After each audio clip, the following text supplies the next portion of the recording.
Have you ever wondered why some absolutely brilliant specialists struggle when they're suddenly in charge? You've seen it, that star developer getting promoted to team lead, and then it all falls apart. Or maybe it happened to you, absolutely crushing it as a specialist, then feeling completely lost when you became the boss. You were the go-to person, the problem solver, the expert. But then you stepped into leadership, maybe through a promotion or by starting something of your own, and suddenly the thing that made you great is now holding you back. Most new leaders don't fail because they're not smart. In fact, it's often the smartest ones who struggle the most. And there's a good reason for this.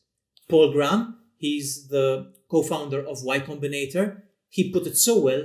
He said, "You can be ornery if you're Scotty, but not when you're Kirk." Now, what's that got to do with anything? I'll tell you. We're going to talk about why stepping into leadership often feels like starting from zero, and I'll give you the tools you'll need to make the transition a successful one.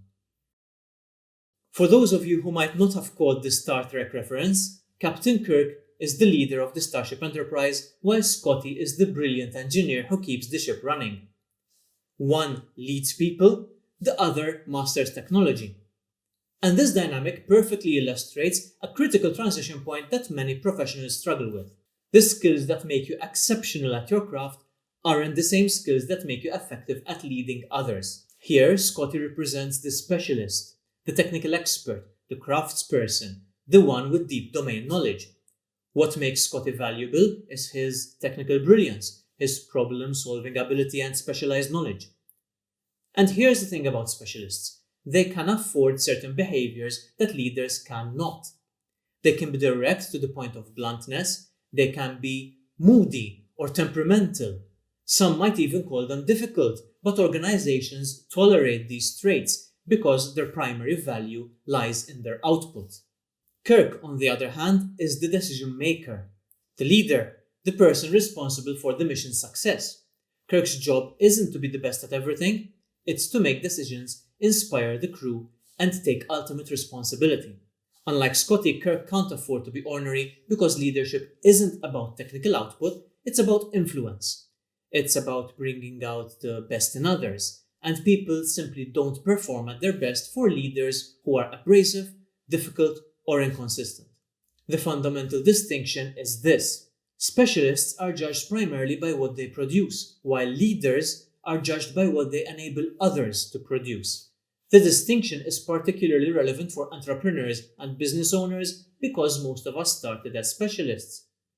You might have been a brilliant marketer, a smart developer, or an exceptional salesperson before you started running a business. And that transition can be jarring. Suddenly, the skills that brought you success aren't serving you as well. Your ability to dive deep, work intensely, and sometimes even push back against others might be actively undermining your success.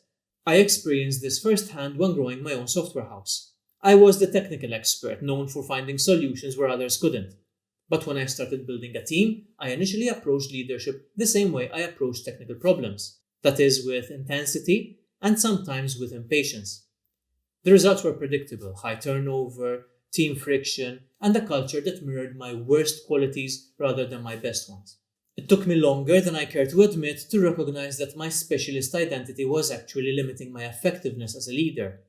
And over the years, I've observed countless talented specialists struggle with this same fundamental shift in mindset and approach. So let me share the most common pitfalls I see when specialists try to lead while maintaining a Scotty mindset. The first is what I call the technical trap. This is when leaders believe their primary value still comes from technical contributions. They insert themselves into every decision, override team solutions, and focus on work rather than the workforce. I've seen brilliant developers become managers who still insist on reviewing every single line of code. That's not leadership, that's just creating a bottleneck.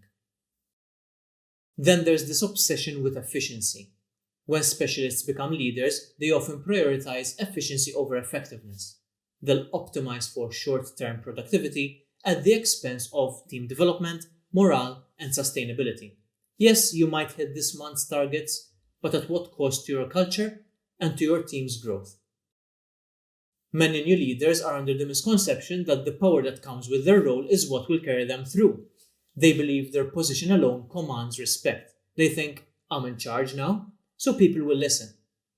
In reality, authority grants you compliance, yes, but only your behavior earns you commitment. People might do what you say because they have to, but they'll only give you their best effort if they want to.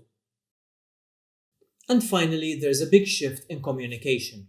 Specialists often communicate in terms of facts, figures, and technical details. Leaders need to communicate vision, purpose, and meaning, a completely different skill set that doesn't develop automatically. The language of expertise is precision. The language of leadership is inspiration. I've fallen into every one of these traps. When I first started managing a team, I would frequently jump in to fix problems rather than coaching my team through solutions, with good intent but misguided. I prioritized short-term processes over development.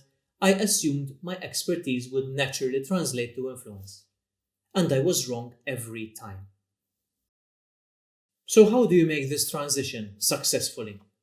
How do you evolve from being the specialist to being an effective leader? First, recognize that leadership is a skill, just like coding, design, or marketing. It's a distinct skill set that needs to be learned and practiced. It doesn't magically develop when you get a promotion or start a company. Many people assume leadership is a natural progression from expertise, but they're actually separate domains requiring different abilities. Second, embrace delegation as development. True delegation isn't about assigning tasks, it's about transferring responsibility. When you delegate effectively, you're not just freeing your time, you're developing your team's capabilities. This was particularly difficult for me. I had to learn that sometimes letting someone struggle through a problem, even if it takes longer, is better for their growth than swooping in with the answer. You also need to redefine your value. Your value is no longer in what you personally produce, it's in what you enable others to produce. This mental shift is profound and changes how you approach every aspect of your role. You need to stop asking yourself, what did I accomplish today? And start asking, what did I help others accomplish? You need to develop what I call a leadership presence. This means cultivating clarity in your communication, calmness under pressure, and decisiveness when it matters. These qualities inspire confidence and create psychological safety for your team. Leadership presence isn't about charisma or commanding attention, it's about creating an environment where others feel valued, heard, and supported. Finally, you need to manage your temperament. As a leader, your emotional state is contagious. Your team will mirror your energy, whether that's calm confidence or anxious irritability. This is why Kirk can't be ornery, even when Scotty can. I've seen entire team meetings shift in tone based solely on the leader's mood when they walked in. That's a responsibility you can't take lightly. In fact, this concept extends much further to the idea of company culture. Culture is not a list of wishful aspects written down on a piece of paper. It's behavior, and behavior is modeled by the very top and cascades down. But we'll discuss that in more depth another time. So we've understood the problem, seen the traps, and what needs to be done. And you might be wondering, but how do I actually put this into practice? I'm going to give you 3 practical things you can implement immediately. These aren't just theoretical ideas, they're practical, actionable strategies that you can implement today to create immediate impact. Number 1. Delegate something.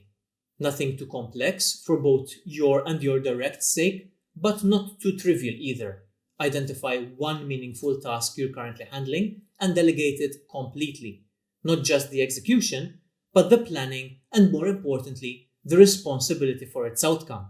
When I tried this, I had to constantly stop myself from checking in. But the results were worth it, both for my time and for my team's development.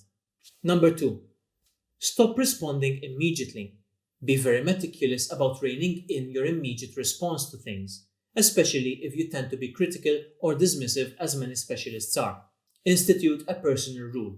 Before responding to ideas, ask one clarifying question. The simple pause helps you shift from judging to understanding. I found this particularly useful in creative or subjective discussions where my first instinct might be to point out flaws. It will feel stiff and forced at first, but it's just for a short while until you break old habits. Number 3, and this might feel a little wishy-washy, but I promise you it works. At the end of each day, take a minute and think about what you did that day to enable others to succeed. That's all. It's a small practice, just a simple reflection, and it helps reinforce your new identity as a leader, so you can make that mental shift in how you approach your role. Of course, these are just the first steps meant to get you moving in the right direction. There's much more to being a great leader, and it's a journey, one that we'll keep unpacking together in future videos. That being said, we've just addressed some of the earliest and biggest hurdles most people will face. They're the kind of challenges that quietly hold you back if you don't deal with them early on. So if through these you can shift your mindset, you're already well on your way. The transition from specialist to leader isn't easy. It requires developing new skills and letting go of behaviors that have worked for you so far and made you successful. But making this transition successfully marks the difference between simply being a boss and becoming an exceptional leader. Is the difference between building a team that functions and one that flourishes. This mental shift is the foundation. Everything else builds from here. So remember, you can be ornery if you're Scotty, but not when you're Kirk. And in the journey of business growth, there comes a point where your success depends less on being the best at something and more on bringing it out in others. That's the true art of leadership. So which task will you delegate first? Leave me a comment to let me know. I read all of them and I look forward to reading yours. If you want more actionable advice for balancing personal growth with business success, click on the playlist link in the description below and consider subscribing to this channel. Thanks for joining me, and I'll see you next time.